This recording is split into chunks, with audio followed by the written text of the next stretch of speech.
여전히 운동권적인 그런 서사와 그런 정치에 몰두하는 세력은 이를테면 김어준 조국 유시민으로 이어지는 어떻게 보면 조국 사태를 통해서 만들어진 그런 어떤 이 광장 당시에 이제 이 광장과 교감하는 그런 권력이지 이거를 586 내지는 운동권이라고 부르는 게 정확하냐? 그건 운동권도 아니었어요. 조국 무슨 운동권이었습니까? 김어준도 해방된 다음에 독립운동 시작한 사람이지 진짜 엄혹한 시절에 김어준이 뭘 했는데요? 아무것도 안 했어요.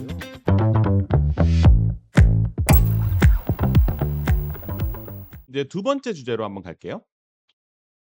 네, 두 번째 주제는 이제 친문도 균열, 오늘 문 직접 등판, 뭐 이제 뭐 이런 내용인데요. 이제 뭐 문재인 대통령과 이재명 대통령이 오늘 이제 오찬을 하죠. 근데 이제 뭐 거기서 이제 뭐 유시민 전 노무현 재단 이사장이 이제 뭐 재건축론 뭐 이런 걸 얘기하면서 뭐 이제 신문계에서 엇갈리고 뭐 이제 이런 되게 다이나믹스가 많이 벌어지고 있습니다. 여당에서도 오늘 청와대에서 공지한 걸 보니까 뭐 이제 이재명 대통령과 문재인 전 대통령의 식사 메뉴가 뭐고 이 메뉴가 무슨 의미가 있는지까지 되게 설명 자료까지 낼 만큼 사실 이게 화합을 위한 메시지다라는 걸 되게 강조하려고 애를 많이 썼어요. 사실 이제 이 오찬이 사실 좀 지금 여권 내 당내 분열이 심화되는 것을 좀 진정시킬 수 있는 계기가 될 것 같다고 보십니까? 일단 그걸 진정시키기 위한 목적이나 의도를 가진 회동인 것만은 분명한데 네. 진정이 될지 모르겠어요. 그만큼 그렇죠. 이게 골이 깊은 데다가 네. 감정적으로 굉장히 그 누적돼 있고 네. 서로 간에 감정의 그 골이 굉장히 깊어졌어요. 그런데다 이른바 그 멸칭대전. 네. 이게 뭐 거의 지지자들까지 나서가지고 장난 그런 아니더라고요. 어떤 서로 간의 이 공방을 주고받고 있는 상황인데다 당권 주자들이 이런 상황에 전 책임 있게 임하고 있지 못하다고 생각합니다. 무슨 적통 논쟁, 네. 혈통 논쟁, 핏줄 논쟁 이런 걸 벌이고 있잖아요. 네. 근데 지금 초격차 사회를 만들겠다고 네. 대통령이 기업들하고 뭐 3대 메가 프로젝트 이런 걸 발표하고 있는데 네. 초현실적인 당권 경쟁을 벌이고 있는 것 같아요. 아니, 지금이 어느 때인데 무슨 핏줄 논쟁을 하고 앉았습니까? 그래서 두 분 전현직 대통령이야 뭐 어떤 정파의 수장을 이제 넘어선 분들이잖아요. 네. 저는 뭐 문재인 대통령도 그래야 된다고 보고 그리고 문재인 대통령이 그렇게 정파의 수장으로서 뭐 그런 거에 집착하거나 그런 걸 이렇게 중시했던 분이 아니에요. 네. 과거에 이제 추윤 갈등 때 보세요. 네. 대통령이 방관했지 않습니까? 네. 현직 대통령인데 정치와 거리두기를 하셨던 분이에요. 그래서 이분이 그 멸칭에 제일 첫 번째 가는 게 본인으로서도 좀 불만스럽고 사실 거기에 어떤 원인 제공을 한 게 없다고 봅니다. 어떤 면에서는 좀 기분 나쁘고 감정적 그 억울한 것도 있을 거고. 그러나 어쨌든 두 분 다 정파의 수장이 아니기 때문에 큰 틀에서 이제 통합하고 그래야 이제 사회 통합, 국민 통합으로 나갈 수 있다 이런 메시지 낼 거예요. 근데 문제는 그걸로 과연 진정될 상황이냐 이 상황이. 그래서 저는 두 분만이 아니라 당권 주자로 나선 지금 뭐 김민석 또 송영길 뭐 정청래 이분들이 좀 책임감 있는 경쟁을 해야 된다. 여당다운 경쟁을 해야 되는데 지금 20년 전에 뭐 그런 어떤 그 과거를 소환해 가지고 네. 그런 뭐 혈통 논쟁, 적자 논쟁, 핏줄 논쟁 그거 하면은 망하는 거다. 그거 해가지고 얻을 발전적 결과가 뭐가 있겠어요? 네. 좀 자중들 했으면 좋겠다 이런 생각이에요. 사실 이제 뭐 지금 민주당 내에서 이제 뭐 내가 노무현의 적통이다, 친노 친문의 적통이다, 뭐 이러면 사실 적통 경쟁이 벌어지고 송영길, 정청래 두 의원이 뭐 이제 그런 거를 싸우고 막 뭐 그러고 있지 않습니까? 사실 어떻게 보면 여권도 지금 내용이 장난이 아닌 수준인 건데 이게 사실 뭐 한 번의 오찬으로 이렇게 해결될 만한 그런 깊이가 아닌 것 같아요. 제가 봐도 의원님 말씀대로. 우리 최 의원님 어떻게 보십니까? 어떻게 보면 이제 그 표면적으로는 아마 그 좀 무마하는 듯한 모습을 통합하는 듯한 모습을 보이겠죠. 근데 뭐 내용적으로는 불가능하다고 봐요. 왜냐하면 이것은 두 개의 가치관과 세계관이 충돌하는 것처럼 보이거든요. 자강두천의 모습이죠. 예, 그러니까 무슨 뭐 이른바 문조털레유라고 얘기하는 그 이른바 운동권 세력들과 그다음에 아니 나는 거기서부터 좀 벗어나서 내 노선을 걸어갈래라고 하는 이재명 대통령을 비롯한 그 나머지 세력들과 이 두 개의 그 세력이 권력을 놓고 현재의 권력과 그다음에 차기 대통령을 후계자라는 표현도 좀 이상합니다만 차기에 누가 지명권을 가질 것이냐를 놓고서 지금 싸우고 있는 것이기 때문에 그렇게 봐야 사실은 뭐 명백한 권력 투쟁이죠. 네. 어마어마한 권력 투쟁이 지금 집권 여당 내에서 벌어지고 있는 건데 그 양상이 또 재밌는 건 서로 다 갈려 있어요. 예를 들면 고민정 의원 같은 경우는 유시민 씨에 대해서 맹렬히 공격을 하잖아요. 당신은 말이야 문조톨레유가 무슨 멸칭이라고 얘기하지만 아니 개딸들이니 뭐니 해갖고 무슨 그 두박 논쟁 벌이고 사람들 다 박살낼 때 뭐 했냐? 당신 그때 입 다물고 있지 않았냐? 이런 네. 얘기하고 윤건영 씨는 또 그거 찰진 비유 아니야? 재건축? 네. 이런 얘기 하니까 같은 이른바 친문 진영 내에서도 분열이 막 생기고 있잖아요. 그래서 어쨌든 집권당의 대분열이 벌어지고 있는 건데 네. 문제는 뭐냐면 그 내용 이른바 컨텐츠가 굉장히 저질이라는 거예요. 미래에 대한 얘기가 아니에요. 국민에 대한 얘기도 아니고 민생에 대한 얘기도 아니에요. 네. 맨날 하는 얘기가 무슨 족보 따지고 앉았잖아요. 여기 지금 20년 전 무슨 얘기하네. 조선시대입니까?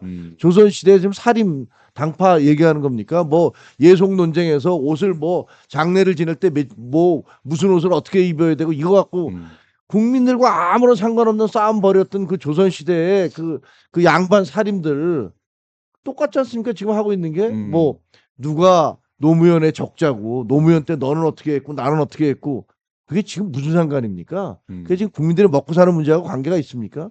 그래서 제가 보기에는 참 웃기는 짓들 하고 앉았다 이런 생각이 들고 이렇게 되면 결국은 서로 이제 뭐 치고받으면서 뭐 공멸로 가는 그런 분위기를 간다. 그럼 이런 얘기 할 거예요. 니네도 싸웠잖아. 지금도 싸우고 있잖아. 그렇죠. 우리도 싸웠고 지금도 싸우고 있습니다. 네. 근데 과거에 윤석열과 한동훈의 싸움은 한쪽이 잘하고 한쪽이 잘못한 거예요. 그 우리가 요구한 건 그거였잖아요. 김건희 씨 이렇게 하면 안 된다. 특검 받아야 된다. 의정 갈등 이렇게 가면 안 됩니다. 이러면서 잘못된 거를 고치자고 얘기했던 것에 탄압을 받았던 건데 지금 현재 민주당에서 싸우고 있는 것은 그런 게 아니에요. 잘잘못의 싸움이 아니에요. 그냥 자기들의 권력을 위해서 족보를 끄집어내서 그렇게 서로 상호 공격을 하고 있는 거기 때문에 이것의 그 질이 훨씬 나쁘다. 저는 그렇게 생각을 해요.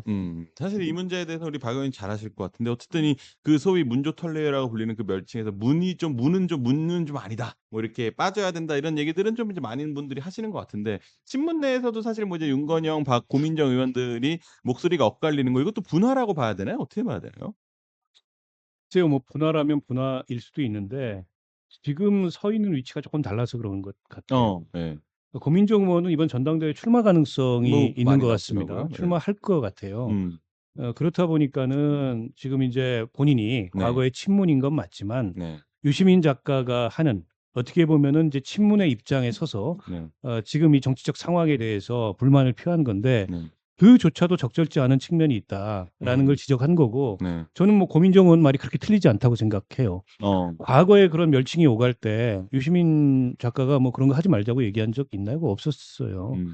결국에 이제 본인 입장에서 일종의 이제 내로남불을 하고 있는 거라고 보고요. 근데 이제 윤건영 의원은 그보다는 문재인 대통령을 여전히 옆에서 정치적으로 좀 뭐랄까 보조하는 그런 측면에 물론 그분이 이제 독립적인 정치인입니다. 단지 이제 과거에 그 청와대에 있었던 그런 사람이 아니고 네.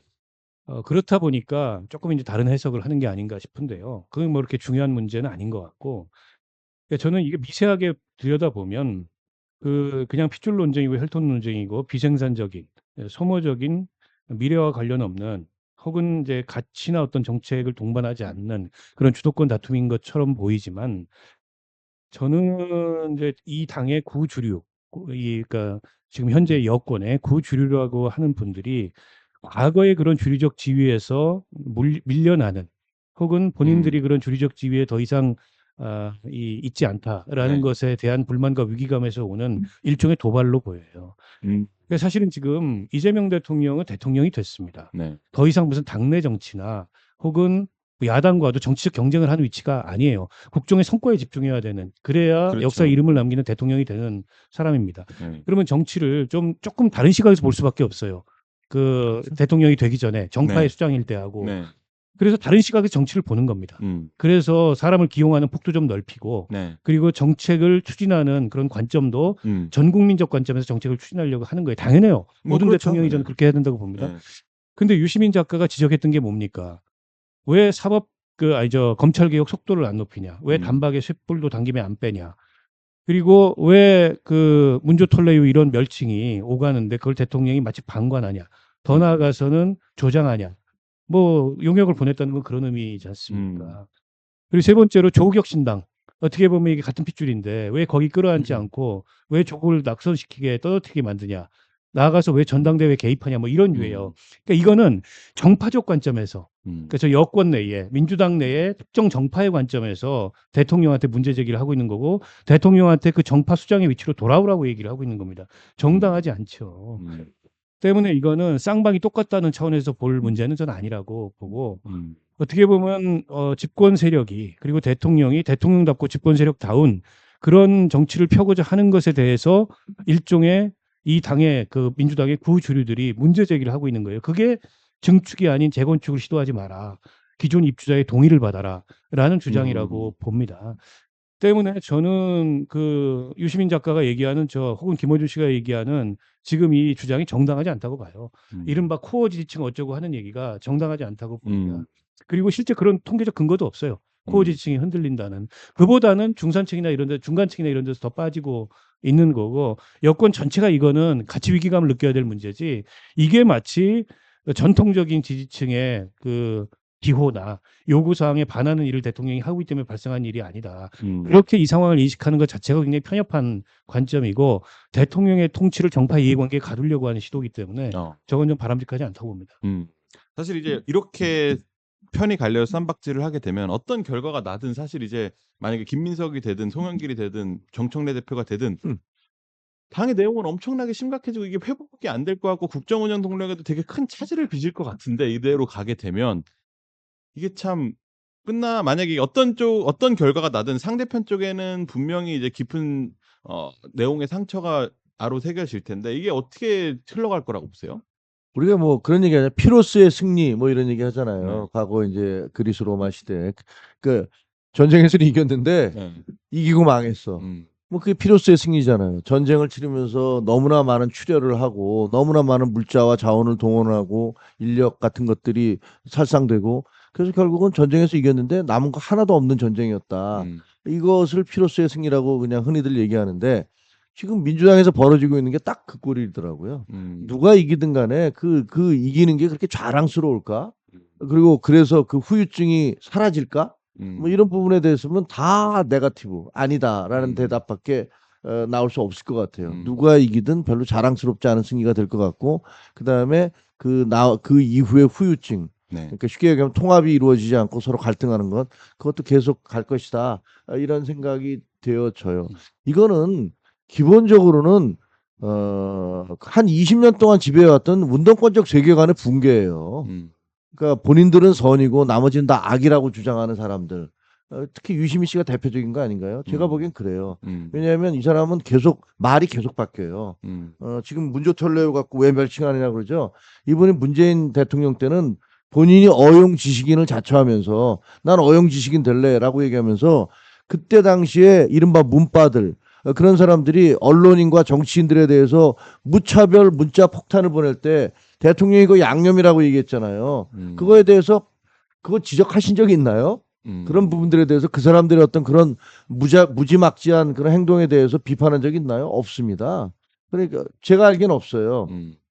그렇기 때문에 이분은 이렇게 자기만 옳고 그리고 상황에 따라서 자기에게 유리한 것들을 계속 포장하는 그런 기술들 그거는 조국 씨로부터도 우리가 확인했잖아요. 내로남불의 전형이잖아요.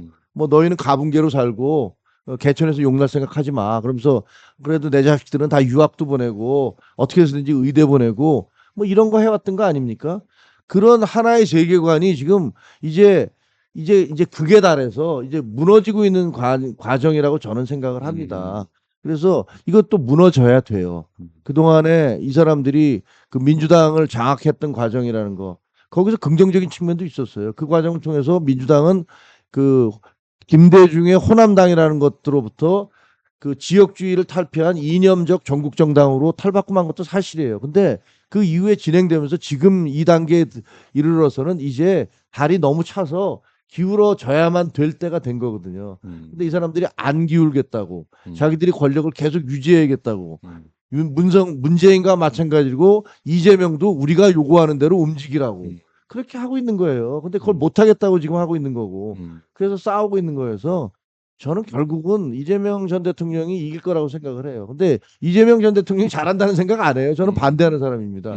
하지만 그 싸움에서는 결국은 결국은 인력의 법칙, 그 중력의 법칙처럼 한쪽이 무너져 내린다면 그거는 아마 586, 686 운동권적 세계관, 그 세계관이 무너져 내릴 수밖에 없다라고 생각합니다. 아니 대통령이 이겨야지 대통령이 지면 어떡합니까? 그건 말이 안 되는 거고 누군가 이겨야 된다면 대통령이 이겨야 되는 거예요. 이 상황에서는. 근데 저는 조금 약간 비슷하면서도 결이 다르게 보는데 이른바 이제 586 내지는 운동권의 세계관이라는 게 지금 어디로 지금 계승이 되고 있는지를 보면 네. 그 운동권의 세계관을 대표했던 이를테면 의인화하자면 인물들은 뭐 이인영 의원이라든지 우상호 의원이라든지 임종석 전 실장이라든지 이런 분들이 이제 386의 대표 주자잖아요. 이분들이 386, 486, 586 이전 686으로 이 여전히 권력의 중심에 있는데 근데 이분들은 현실적인 통치 세력으로 관점을 바꿨어요. 그러나 여전히 그런 과거의 어떤 기억과 고난, 충성의 서사, 그리고 동원과 결집의 정치 이런 거에 연연하고 그게 정치의 본령이라고 생각하는 사람들은 네. 김어준, 유시민 같은 일종의 유튜브 권력으로 플랫폼 권력으로 이게 넘어간 겁니다. 때문에 이걸 다 싸잡아가지고 네. 그런 586 운동권적 세계관이 무너져 내리고 있다고 얘기하면 정작 그 당사자들은 되게 억울할 거예요. 그 사람들은 현실 정치인으로 바뀌었습니다. 그리고 현실적인 통치의 관점으로 자신들의 세계관이나 혹은 자신들의 정치 행위를 다 바꿨어요. 물론 이제 그분들이 여전히 이제 뭐 기득권의 상징이고 잘하지 못한 게 있어요. 그러나 지금 어쨌든 이 여권에서 보이는 그런 이제 옛날식 정치 문법, 여전히 이제 운동권적인 그런 서사와 그런 정치에 몰두하는 세력은 이를테면 김어준, 조국, 유시민으로 이어지는 이른바 지금의 이 플랫폼 권력 내지는 지난 정권의 어떻게 보면 조국 사태를 통해서 만들어진 그런 어떤 이 광장 당시에 이제 이 광장과 교감하는 그런 권력이지 네. 이거를 586 내지는 운동권이라고 부르는 게 정확하냐? 그분들 운동권도 아니었어요. 조국이 무슨 운동권이었습니까? 김어준도 해방된 다음에 독립운동 시작한 사람이지 진짜 엄혹한 시절에 김어준이 뭘 했는데요? 아무것도 안 했어요. 때문에 이거를 이제 운동권적 서사로 저는 운동권적인 어떤 관성으로 몰아붙이는 거에 좀 동의하지 않는다. 예전 운동권의 관점에서 일단 말씀을 드리고 싶고요. 네. 그러니까 이제는 민주당이 처음 정권 교체를 해서 오랜 야당 생활에서 처음 권력을 잡은 세력이 아닙니다. 네. 민주화 이후에 이제 이 권력의 오고 가물을 보면은 민주당이 더 많이 집권을 한 거예요. 그리고 국민의힘은 제대로 임기도 못 지킨 경우들이 더 많았어요. 그러면 훨씬 더 책임 있고 성숙한 수권 세력으로서 변모해야 됩니다. 네. 이게요 단지 보수화되자는 의미가 아니에요. 네. 그게 아니고 권력을 대하는 태도 그리고 정권이나 어쨌든 여당이 혹은 집권 세력이 무엇을 해야 되는가 어떤 관점과 어떤 태도로 이 권력을 운영해야 되는가의 문제예요. 근데 마치 무슨 이 지금의 이재명 정부 들어서 보이는 현상을 민주당의 전통적인 진보적인 이 가치관에서 변질돼 가지고 보수화되고 있고 때문에 그런 보수적인 인물들을 데려다가 쓰고 이렇다는 식으로 얘기하는 건 좀 옳지 않다고 생각하고 어떤 것이 책임 있는 그 통치 세력의 집권 세력의 면모인가에 대해서 이제는 민주당도 좀 더 책임 있게 고민을 해야 된다. 그리고 다른 모델을 만들어야 된다. 이를테면 국민의힘식의 수권 모델은 무너졌어요. 박근혜 때부터 무너지기 시작해서 뭐 연속 무너졌습니다. 이명박, 박근혜, 윤석열 때 거의 파산됐어요. 그리고 민주당식의 수권 모델은 아직 형성이 안 된 겁니다. 김대중, 노무현 그 정치의 계승자라고 서로 얘기했는데 김대중, 노무현 대통령 그렇게 편협한 분들이 아니었습니다. 김대중 대통령 연정했잖아요. 그 JP하고 네. 물론 선거에서 이기기에 불가피한 면이 있었는데 김중건 같은 사람 비서실장 썼잖아요. 노무현 대통령 대연정 얘기했던 사람입니다. 정치 개혁을 위해서. 그렇게 지금처럼 편협한 진영주의자들이 아니었습니다. 훨씬 더 그보다는 그 폭넓은 공화주의자들이었어요. 네. 그런 걸 계승한 새로운 통치의 모델, 새로운 수권 세력의 모델을 만들어야 되는데 저는 이재명 대통령이 그걸 시도하고 있다고 봐요. 근데 오히려 거기에 반대하고 예전에 그런 편협한 진영주의 모델로 돌아가야 된다고 얘기하는 게 김어준이고 유시민이에요. 어떤 게 맞습니까? 저는 당연히 전자가 맞다고 생각해요. 저는 뭐 어제 그 행사하면서 그 누구지 그 이재명 대통령이 이재용 그리고 그 SK의 최태원 회장한테 90도로 절하는 거 보면서 상당히 격세지감 같은 걸 느끼겠더라고요. 왜냐하면 이재명 후보는 뭐라고 그랬습니까? 대통령 되시기 전에 그 족벌 체제 다 재벌 체제 다 해체해라. 네. 이재용 구속시켜라. 네. 이런 얘기 목소리 높여 외쳤던 분 아닙니까? 그러다가 갑자기 90도로 이제 절을 하셨어요. 근데 이게 상징적으로 이게 한두 가지가 아니에요. 탈원전 한다면서 멀쩡한 원전 다 짓든 원전 다 안 짓겠다고 하고 그다음에 가동되던 원전도 중단시켰어요. 그러다가 지금 이제 전기 부족 사태 나오니까 싹 씻고 이제 들어갔습니다. 4대강 놓고서 그 20조 놓고서 완전히 나라를 다 들어 먹은 것처럼 그렇게 떠들어대지 않았습니까? 보다 해체하라고 그랬어요. 그러다가 이제 물 부족 사태 이거 나오잖아요. 그러니까 또 이거 슬그머니 들어가 버렸습니다. 그리고 그동안에 보면 어떻게 노란봉투법, 중대재해처벌법 이런 거 기업들이 이거 좀 우리하고 좀 상의해서 해주세요 할 때 다 밀어붙였지 않습니까? 그런데 어제 행사할 때 보면 대통령이 기업들한테 뭐든지 다 해주겠다. 어? 지방으로 이전하면 학교도 다 무슨 예를 들면 수월성 교육한다면서 평등 교육한다면서 뭐 그런 학교들 특목고 같은 거 다 없애버렸지 않습니까? 네. 근데 이제 뭐든지 다 해줄게 이렇게 얘기를 합니다. 돌이켜 보면 지금 민주당이 반성해야 될 것은 권력 구조만이 아니에요. 민주당이 그동안 해왔던 그런 정책에 대한 태도 이런 것들이 얼마나 잘못됐는지에 대해서 반성해야 됩니다. 세계사의 일반적인 흐름과 조류와 정반대되는 무슨 그 소득주도 성장 같은 말도 안 되는 것을 그게 OECD 표준이라고 새빨간 거짓말해가면서 그거 밀어붙이고 최저임금제 갑자기 올리고 그리고 그 임대차 3법 같은 거 만들고 그래서 경제를 멍들게 만들어 놓은 게 누구예요? 그게 그 사람들 세계관 아닙니까? 근데 이거를 다시 또 그대로 밀고 가자라고 주장하는 게 제가 보기엔 유시민 같은 사람, 김어준 같은 사람이 요구하는 거예요. 제 기준으로 보면 나라 말아먹겠다는 얘기거든요.